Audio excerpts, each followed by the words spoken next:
Et pour les équipes du Gazélec Football Club d'Ajaccio et du Sporting Club de Bastia, le match de championnat de France des grands amateurs joué dimanche au stade de Mézavia à Ajaccio constituait le premier volet d'une finale particulière en 2 épisodes.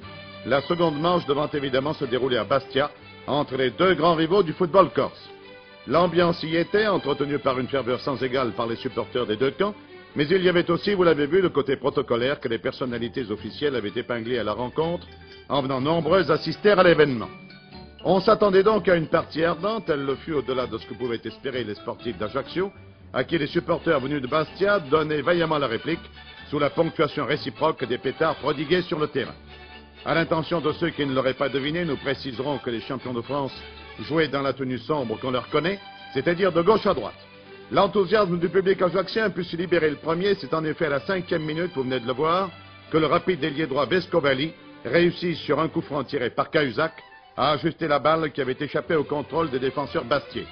Simon, dont la production devait être excellente pendant toute la partie, était battu. Ajaccio menait donc 1-0, et dès ce moment, la chorale ajaccienne tenait pour acquise la victoire qu'on était venu encourager du geste et de la voix.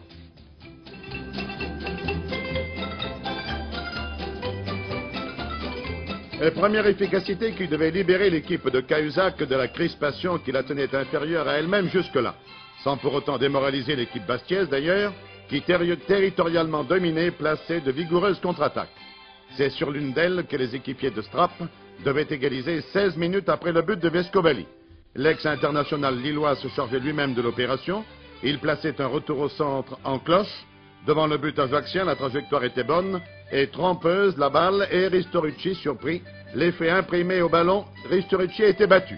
C'était à la 21e minute de la première mi-temps, et ce second but de la partie devait être aussi le dernier.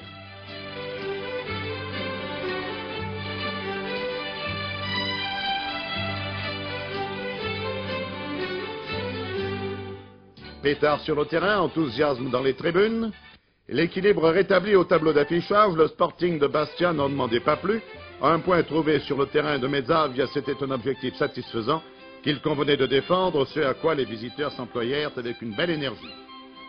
Ici, l'ailier droit d'Ajaccio, Vescovalli, que vous reconnaissez à son style extrêmement tourmenté et toujours aussi efficace.